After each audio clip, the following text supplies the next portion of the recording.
আজকের এই ভিডিওটা শুরু করার আগে আমি তোমাকে একটা খুব সোজা কিন্তু অস্বস্তিকর প্রশ্ন করতে চাই।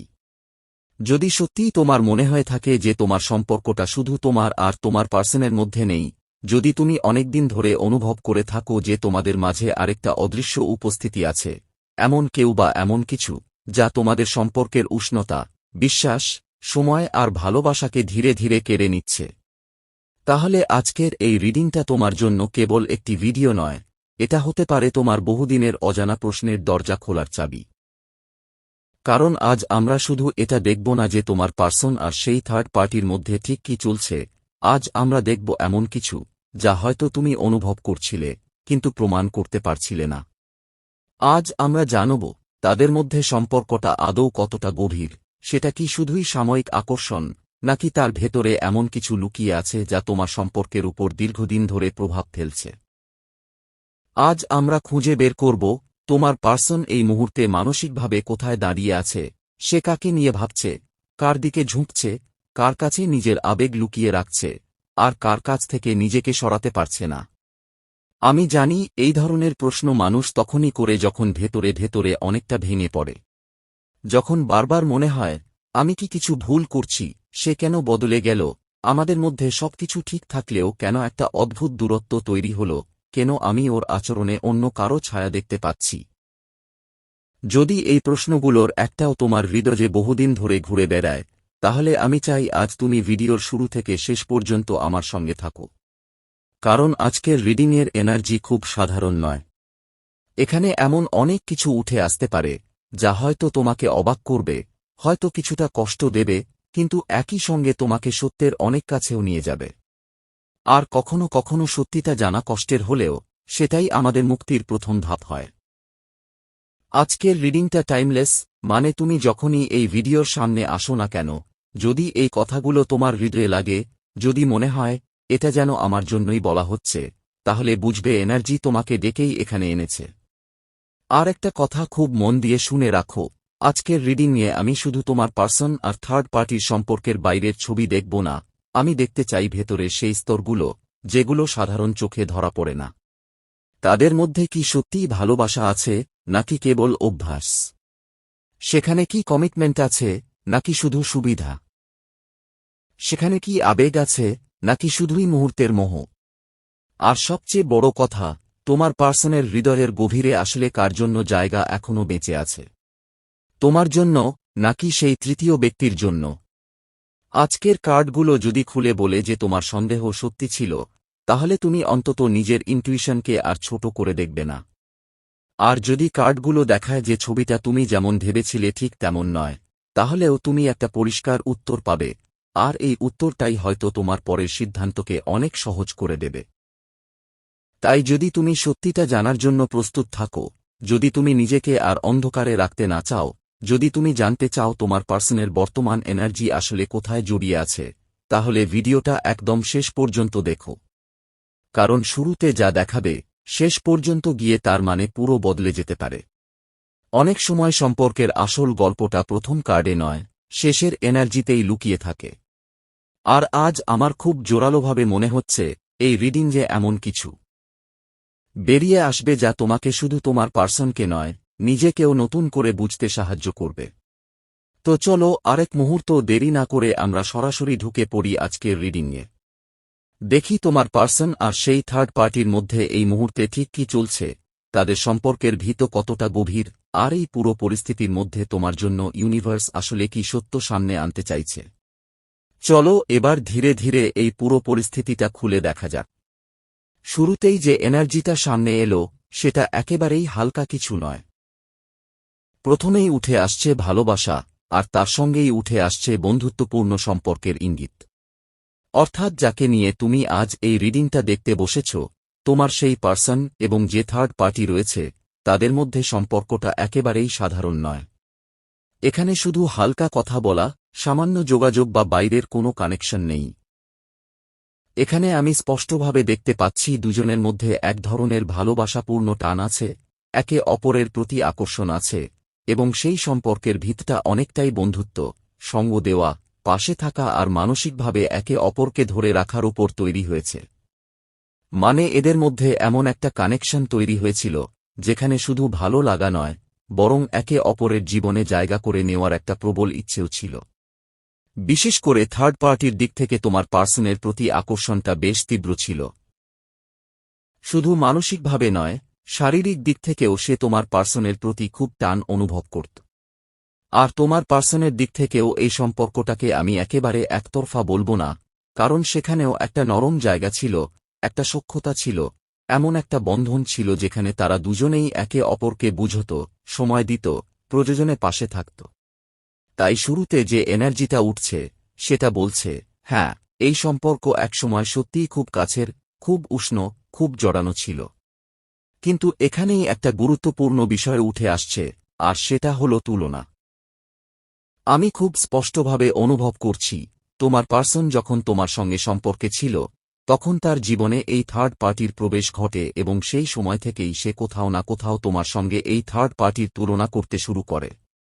মানুষ যখন একসঙ্গে একাধিক অপশন, একাধিক আবেগ বা একাধিক টানের মধ্যে জড়িয়ে পড়ে, তখন অজান্তেই তুলনা শুরু হয়, কে বেশি বোঝে, কার সঙ্গে বেশি শান্তি, কার সঙ্গে ভবিষ্যৎ কল্পনা করা সহজ, কার সঙ্গে থাকলে নিজের চাহিদাগুলো পূরণ হবে। তোমার পার্সনও ঠিক সেই জায়গাতেই গিয়েছিল। সে তোমার সঙ্গে থার্ড পার্টির তুলনা করেছে, মেপেছে, বিচার করেছে, আর কোনো এক সময় মনে করেছে যে এই নতুন মানুষটা হয়তো তার জন্য বেশি উপযুক্ত, বেশি সুবিধাজনক, বা সেই মুহূর্তে বেশি আকর্ষণীয়। আর সেখান থেকেই একটা সিদ্ধান্ত তৈরি হয়েছে, যেখানে তোমাকে সরিয়ে দিয়ে তোমার জায়গায় থার্ড পার্টিকে বেছে নেওয়া হয়েছে। কিন্তু এখানেই গল্পটা শেষ নয়, বরং আসল মোড়টা শুরু হচ্ছে এখান থেকে। কারণ পরের এনার্জি বলছে, এই সম্পর্কটা আর আগের মতো নেই। একসময় যেখানে সবকিছু এত স্বতঃস্ফূর্ত ছিল, যেখানে ভালোবাসা ছিল, বন্ধুত্ব ছিল, আকর্ষণ ছিল, সেখানে এখন এসে ঢুকেছে শর্ত। সম্পর্কটা এখন আর অবাধ, উষ্ণ, সহজ নয়, এখন সেটা শর্তসাপেক্ষ, হিসেবি, চাপা, টেনশনে ভরা। মানে এমন একটা জায়গা যেখানে ভালোবাসার জায়গায় ধীরে ধীরে ঢুকে পড়েছে মানিয়ে নেওয়া, অ্যাডজাস্টমেন্ট, চুপচাপ সহ্য করে যাওয়া। এখানে আমি দেখতে পাচ্ছি তোমার পার্সন এই সম্পর্কের মধ্যে কোথাও না কোথাও নিজেকে কম্প্রোমাইজ করতে বাধ্য হচ্ছে। সে হয়তো বাইরে থেকে সম্পর্কটা ধরে রেখেছে, কারণ দায়িত্ব নিয়ে ফেলেছে, কারণ এতদূর এসে এখন আর হঠাৎ সরে যাওয়া সহজ নয়, কারণ একসময় যাকে নিজের জীবনে এতটা জায়গা দিয়েছে তাকে এখন আর এক লহমায় ফেলে দেওয়াও সম্ভব হচ্ছে না। কিন্তু ভেতরে ভেতরে এই সম্পর্ক তাকে আর আগের মতো আনন্দ দিচ্ছে না। সে যেন চলছে, কিন্তু টেনে টেনে চলছে, আছে, কিন্তু পুরো মন নিয়ে নেই, সম্পর্কটা ভাঙছেও না, আবার সম্পর্কটার মধ্যে পুরো সুখও পাচ্ছে না। আর এই জায়গা থেকেই তার জীবনে প্রবেশ করছে তীব্র মানসিক চাপ। আমি খুব স্পষ্টভাবে দেখতে পাচ্ছি, তোমার পার্সন এই মুহূর্তে ভীষণ স্ট্রেসের মধ্যে দিয়ে যাচ্ছে। তার মাথার মধ্যে অনেক দুশ্চিন্তা, অনেক অস্বস্তি, অনেক অমীমাংসিত প্রশ্ন ঘুরছে। এমন একটা মানসিক অবস্থা যেখানে কিছুই যেন ঠিকঠাক লাগছে না। আগে হয়তো সে খুব কনফিডেন্ট ছিল নিজের সিদ্ধান্ত নিয়ে, খুব দৃঢ়ভাবে ভেবেছিল যে সে ঠিক মানুষকেই বেছে নিয়েছে। কিন্তু এখন সেই দৃঢ়তা নড়ে গেছে। এখন সে অনুভব করছে, যে সম্পর্কে এতটা ভরসা করে ঢুকেছিল, সেই সম্পর্কটাই তাকে মানসিকভাবে ক্লান্ত করে দিচ্ছে। আর এখানেই সবচেয়ে গুরুত্বপূর্ণ যে অনুভূতিটা সামনে আসছে, সেটা হলো অনুতাপ। হ্যাঁ, আমি খুব জোর দিয়ে বলবো, এই মুহূর্তে তোমার পার্সনের মধ্যে একটা গিল্ট কাজ করছে। সে কোথাও না কোথাও অনুভব করছে, হয়তো সে বড় একটা ভুল করে ফেলেছে। হয়তো যাকে বেছে নিয়েছিল, সেই সিদ্ধান্তটা ততটা সঠিক ছিল না। হয়তো আবেগ, আকর্ষণ, নতুনত্ব বা মুহূর্তের টানে সে এমন একটা পথ বেছে নিয়েছিল, যেটা এখন এসে তাকে শান্তি না দিয়ে বরং অপরাধবোধ দিচ্ছে। সে যেন ভেতরে ভেতরে নিজেকেই প্রশ্ন করছে, আমি কি তাড়াহুড়ো করে ফেলেছিলাম? আমি কি ভুল মানুষকে বেছে নিলাম? আমি কি এমন কাউকে হারিয়ে ফেললাম, যাকে হারানো উচিত ছিল না? কারণ মনে রেখো, যে মানুষ একসময় তোমাকে আর থার্ড পার্টিকে তুলনা করে থার্ড পার্টিকে বেছে নিয়েছিল, সেই মানুষটাই এখন ধীরে ধীরে বুঝতে শুরু করেছে যে শুধু আকর্ষণ বা মুহূর্তের ভালো লাগা দিয়ে একটা সম্পর্ক দীর্ঘদিন টেকে না। এখন তার সামনে সেই সিদ্ধান্তের বাস্তব রূপ দাঁড়িয়ে গেছে। আর সেই বাস্তবতার ভেতরে দাঁড়িয়ে সে বুঝতে পারছে, এই সম্পর্কের জন্য তাকে কতটা নিজেকে বদলাতে হচ্ছে, কতটা চেপে যেতে হচ্ছে, কতটা মেনে নিতে হচ্ছে। তাই এই মুহূর্তে আমি যা দেখছি তা হল, একটা সময় থার্ড পার্টির সঙ্গে সম্পর্কটা ছিল খুব মধুর, খুব ঘনিষ্ঠ, খুব টানভরা, কিন্তু এখন সেই একই সম্পর্কের ভেতরে ঢুকে পড়েছে চাপ, মানিয়ে নেওয়া, ক্লান্তি, দুশ্চিন্তা আর গভীর অনুশোচনা। তোমার পার্সন আজ ভেতরে ভেতরে এটা অনুভব করছে যে সে হয়তো এমন একটা সিদ্ধান্ত নিয়েছিল যার মূল্য এখন তাকে মানসিকভাবে দিতে হচ্ছে। আর এই গিল্ট, এই স্ট্রেস, এই কম্প্রোমাইজ, সব মিলিয়ে তার এনার্জি এখন আগের মতো একদমই নেই। বাইরে থেকে যতই সবকিছু স্বাভাবিক দেখাক, ভেতরে ভেতরে সে এই সম্পর্ক নিয়ে শান্তিতে নেই, বরং ক্রমশ বুঝতে পারছে যেটাকে একসময় সে ভালোবাসা ভেবেছিল সেটাই আজ তার মানসিক অশান্তির বড় কারণ হয়ে দাঁড়িয়েছে।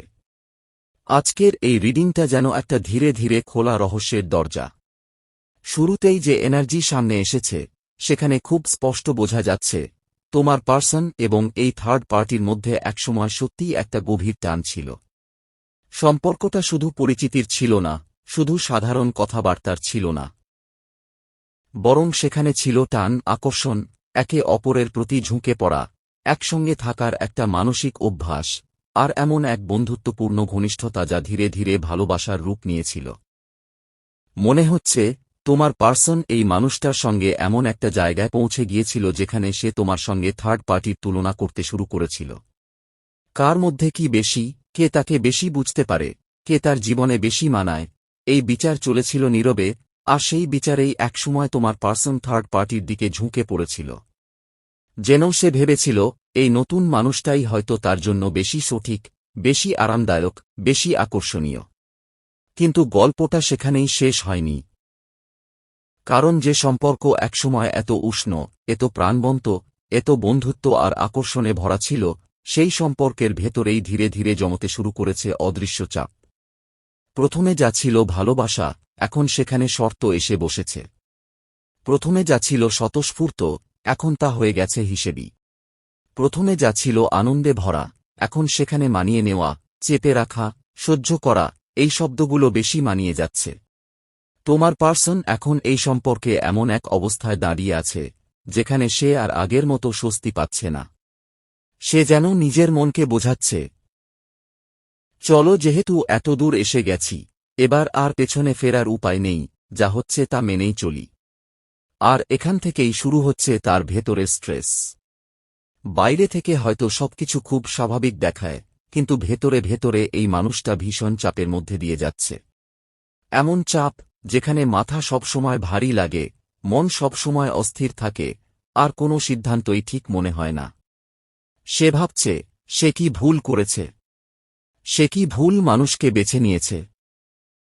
যে মানুষটাকে একসময় এতটা আপন ভেবেছিল, সেই মানুষটার সঙ্গেই এখন কেন এত অস্বস্তি, এত মানসিক ক্লান্তি, এত দমবন্ধ লাগা। এখানেই এসে দেখা যাচ্ছে তার মধ্যে গিল্ট তৈরি হয়েছে, গভীর অনুশোচনা। যেন সে নিজের কাছেই স্বীকার করতে শুরু করেছে, আমি ভুল করেছি। আমি যাকে বেছে নিয়েছিলাম তাকে নিয়ে আমি ভুল সিদ্ধান্ত নিয়েছি। এই অনুশোচনার জায়গাটা খুব গুরুত্বপূর্ণ, কারণ এটা শুধু থার্ড পার্টিকে নিয়ে নয়, তোমাকেও ঘিরে আছে। কোথাও না কোথাও তোমার পার্সনের মনে হচ্ছে সে তোমার সঙ্গে অন্যায় করেছে। সে যেভাবে তোমাকে ছেড়ে থার্ড পার্টির দিকে গিয়েছিল, যেভাবে তুলনা করেছিল, যেভাবে তোমার জায়গা অন্য কাউকে দিয়েছিল, আজ সেই সব সিদ্ধান্তের ওজন সে নিজের কাঁধে টের পাচ্ছে। আর সেই কারণেই সে নিজেকে গুটিয়ে নিতে শুরু করেছে। যে মানুষটা একসময় খুব মিশুক ছিল, খুব জড়িয়ে ছিল, খুব যুক্ত ছিল, সে এখন ধীরে ধীরে নিজেকে আলাদা করছে। সে কথা কম বলছে, মিশছে কম, যোগাযোগ এড়িয়ে যাচ্ছে, নিজের মধ্যে ঢুকে যাচ্ছে। এই দূরত্বটা শুধু বাইরের নয়, ভেতরেরও। মনে হচ্ছে সে আর আগের মতো থার্ড পার্টির সঙ্গে জড়িয়ে থাকতে চাইছে না। সে হয়তো পুরো সম্পর্ক ভেঙে বেরিয়ে আসেনি, কিন্তু মন থেকে সে দূরে সরে যাচ্ছে। আর যত কার্ডের এনার্জি সামনে আসছে, তত পরিষ্কার হচ্ছে যে এখন এই সম্পর্কের মূল ভিত্তি ভালোবাসা নয়, বরং লেনদেন, সুবিধা, দায়িত্ব আর প্রয়োজন। থার্ড পার্টির দিক থেকে একটা খুব শক্তিশালী নেওয়ার এনার্জি দেখা যাচ্ছে। মনে হচ্ছে এই মানুষটা তোমার পার্সনের কাছ থেকে অনেক কিছু নিচ্ছে, সময়, মনোযোগ, সুবিধা, হয়তো টাকা পয়সা, হয়তো উপহার, হয়তো নিরাপত্তা, হয়তো এমন কিছু যা তাকে আরামে রাখে। আর তোমার পার্সন প্রথমে হয়তো স্বেচ্ছায় এসব দিয়েছিল, কারণ তখন তার মনে টান ছিল, আবেগ ছিল, আগ্রহ ছিল। কিন্তু এখন সেই দেওয়াগুলোই তার কাছে বোঝা হয়ে দাঁড়াচ্ছে। এখন সে অনুভব করছে, তাকে দিয়ে অনেক কিছু করানো হচ্ছে, তার কাছ থেকে অনেক কিছু নেওয়া হচ্ছে, অথচ বিনিময়ে সে যে